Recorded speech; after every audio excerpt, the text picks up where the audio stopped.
I was born with this body they called a girl's body, with this space inside they said was a lack, something that needed filling.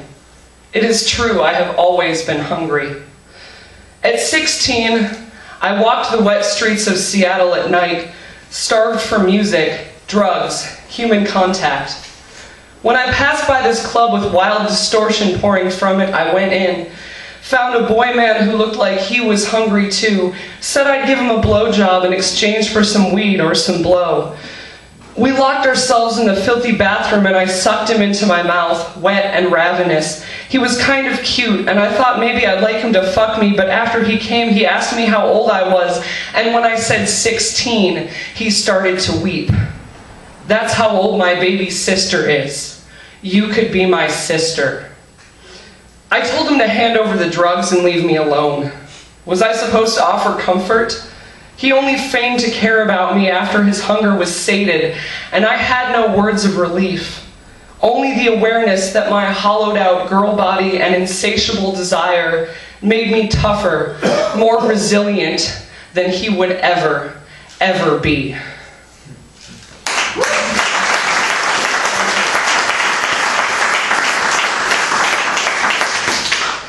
This is called 5 Shots at Love. 1. The meat of our mouths soaked in peach wine sweetness, peach fuzz girl flesh sticky with blood and heat, like the moths flaying their dusty wings against the window screen. I just want to get close to your light. 2.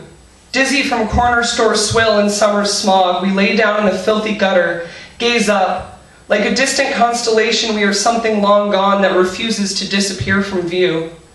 3. No sonnet can convince me that women have loved before as I love now. Love like a martyr self-immolating, like a bottle shattering, like the blackberry burst of August on the vine. 4. What I want to douse I end up stoking instead. This liquid is less water, more gasoline. In this overgrown backyard, you are the honeysuckle. I am the mosquitoes and empties. 5. I'm drunk on the futon and you're asleep in the next room. You're a distant flicker. I'm a moth self-immolating. Like the syrupy comfort in this bottle, the flame you fuel is 100 proof.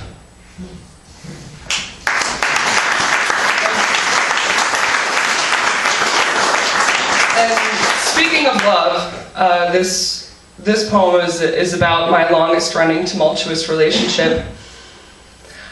I'm in a relationship with America and it's complicated. On her birthday, we celebrated with barbecue and cheap beer. I planted a red, white, and blue flag in the flower pot on my front porch, then serenaded her with the words of Allen Ginsberg and James Baldwin. I said, I've given you all and now I'm nothing. I love you more than any other country in this world, so I insist on my right to criticize you perpetually. I told her that maybe it was time, finally, for me to leave. She cracked open another red, white, and blue can. She took a long pull and laughed. She'd heard it all before, but I went on. Dating you means my identity's all confused. In heart, I am a patriot. In heart, I am an American. In heart, I am a patriot. In heart, I am an American anarchist. And I have a lot of guilt. I feel guilty about loving you so much because you keep killing your other lovers. It's fucked up. I love you, but you've got me up all night crying, shaking anxious. She smiled, dug some corn from between her teeth with a sharp red fingernail, said, nice Patti Smith reference, but tell me in your own words why you think we should break up. So I gave her my list. Mentioned police brutality and white supremacy, big corporations and anti-trans bathroom laws, too many guns and no real safety, abortion clinic bombers and surveillance state, no money to be found for her starving artists, her fast food fry cooks, her huddled masses, corrupt politicians, endless wars, histories of genocide and slavery, and the crazed, I want to claw my skin off sensation of knowing my white, raised middle class, straight and cis-passing ass has advantages other folks don't, even though I wish none of that shit mattered. She placed a Marlboro red between her lips, lit it with the blue flame of a sparkler, and that just reminded me why I love her. That no fucks given larger than life brashness. I started to think of all the other things I love about her. Sun and stacks and Memphis barbecue. Small businesses and small-town punk scenes. Street musicians and main streets. Breakdancers and hoop shooters. Baseball diamonds and vacant lots. New York and New Orleans. The wheat and cornfields of the plains. The high hot desert and the Blue Ridge Mountains. The Great Lakes and the dirty South. California to Pennsylvania and everywhere in between. Bruce Springsteen and beat poetry, indigenous resistance, queers bashing back, people creating their own culture and community. Community gardens, co-op kitchens, microbreweries and moonshiners. The lonesome howl of far-off trains and the glint of headlights on the freeway at night. I sighed. She stubbed out her cigarette, said, "Get me another chicken leg, babe." She gnawed it down to the bone, and the barbecue sauce on her lips looked like smeared lipstick or blood. "You're beautiful," I said. "No shit," she said. Then, "You know you're never gonna leave me, hun." Hun rolled off her tongue like she was a diner waitress asking me, "What'll you have?" And it exploded over me like a firecracker, boomed in my heart like a hot jazz number. She was right. My threats of departure are empty. She's my diner waitress, serving me apple pie a la mode with one hand and stark truth with the other. She's my sharpshooter Annie Oakley, my freedom fighter Harriet Tubman, my grease-stained boxcar Bertha, my tarnished copper mother of exiles. She's my lovely muscled Rosie the Riveter, my welfare queen, my hooker with a heart of gold. She's every goddamn stereo and archetype all rolled up into one messy bitch of a country. As though she could read my mind, she said, "Yeah, I'm a bitch, but I'm your bitch." I laid my head in her warm lap. She stroked my hair for a minute, then yanked it, just hard enough to let me know who's boss.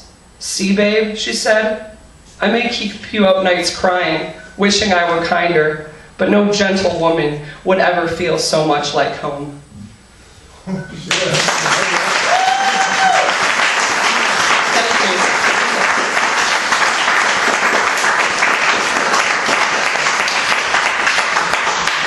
And this one is brand new, as in I just finished it yesterday.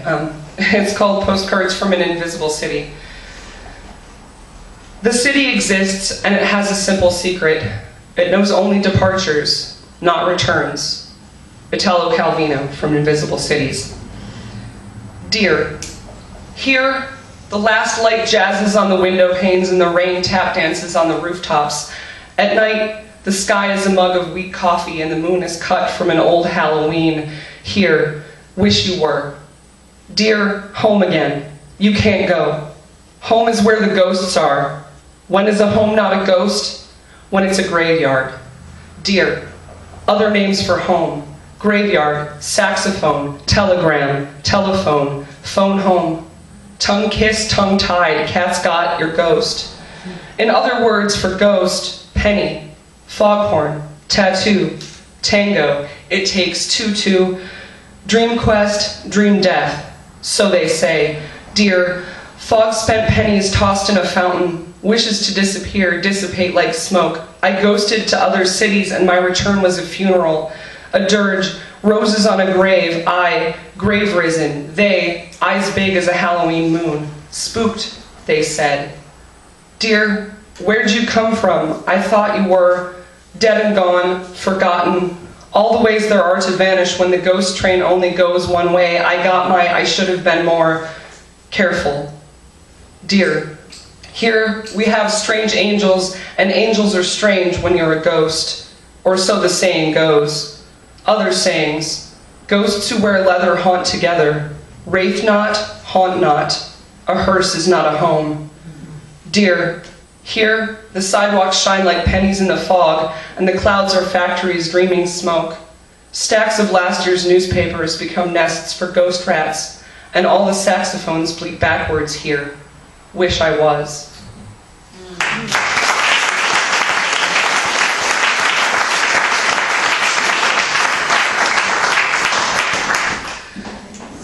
This one is for some friends of mine who have passed away in the last 12 months. It's called A Hymn for Dead Anarchists, Nomads, and Punks. It's not the peace I have a problem with. It's the rest. For you who prayed your whole life to the tattered trickster gods of wanderlust, why would it be any different now that you're dead? I can't think of you in a final resting place. The world hurt your restless souls, so you shed the mortal coil like a molting, but you'll keep moving, growing into new forms. You'll be the screech of the SEPTA trolleys in West Philly, the fog rolling in over the bridge by the bay. You'll be the rushing river water of the Big Muddy, the bellow of a big rig blowing down the highway. Your afterlife is everywhere. Your ghost is the dust on the road, the smoke in the bonfire, the protest in our songs and the electric in our guitars. You are still hoboing your way into the beat of 100 hearts. You're the ink in our typewriter ribbons, the magnetic reel in the cassette tapes that play your old-time tunes. You're the burn in our whiskey and the sweet in our wine, the petrol in our Molotov cocktails, the fire in our blood keeping us ever roving. I'm offering this invocation to the vagabond gods, saying, you be bored as hell in a heaven that meant cloud sitting and harps. If you're going to be an angel, it will be the fallen kind. You're not one to fall in line with the obedient seraphim, and what are those fearsome, death-given wings for, if not flying?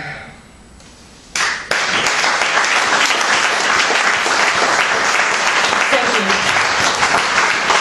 And this is my last one. It's called Sparrow, Just Barely. So a boy finds a sparrow. So he bends down to look at her tiny tufted body prone on the pavement. So he thinks she's dead. So he nudges her gently with the toe of his boot. So he sees a stirring, a papery flutter of heartbeat beneath her tiny breast. So he picks her up. The boy's hand is warm and rough, smells like coconut and motor oil. The sparrow, not knowing of coconuts or motor oil, feels the scent as sweet darkness oozing into something sick. The sparrow wakes a little in the boy's sweet dark palm, moves her miniature wings just an infinitesimal amount, just barely. She sings, just barely, so weakly the boy doesn't hear it. So the boy bangs through the broken gate of an abandoned garden. So he sets the sparrow on a splintered bench. So he wants to see her better, but the dusk is gathering in brambled shadows in the corners of the garden. So he pulls a lighter from his pocket and flicks the flame above her. So he gets too close. So her feathers are singed, just barely. The sparrow sings again. The boy hears her. The boy, not knowing the melodies of sparrows, feels the song as a wanting. He whispers, you want to fly, don't you? You want me to help you fly. The sparrow wriggles, just barely. The boy feels this as a yes. So the boy prods at the sparrow. So he strokes the soft feathers on her breast. So he holds her wire-thin legs between thumb and forefinger. So he spreads her wings as wide as they will stretch. So the sparrow sings, flutters as loud as she can, as hard as she can, which is not very hard, not very loud. So the crows come to watch. The crows alight on the rusted fence. The broken gate squeaks as it swings in the breeze. The crows cock their purple-black heads, fix their beady black eyes on the boy and the sparrow. One crow caw-caw-caws. The boy, not knowing the language of crows or gates, feels the squawks and grates as it keep going. He strokes, prods, holds. The sparrow, not knowing the melodies of gates or crows, feels the screeches and cackles as a solidarity. The sparrow thrashes, sings as hard as she can, as loud as she can, with the boy's rough, warm hands holding, which is not much, which is just barely. The crows, not knowing the hands of boys or the songs of sparrows, feel this as a curiosity. The gate, not knowing, waves to the shadows. The bench, not knowing, splinters. So the crows cock their heads and squawk. So the shadows turn purple-black as the crows. So the gate shudders and grates. So the brambles grow. So the boy spreads the sparrow's wings, whispers, fly, fly, fly, damn you, fly. So the sparrow sings of hands and flames. So something snaps, dark and sweet as motor oil and crow shadows. So she stops stirring. So the boy, not knowing, feels, just barely. So the sparrow, not feeling, just barely, knows.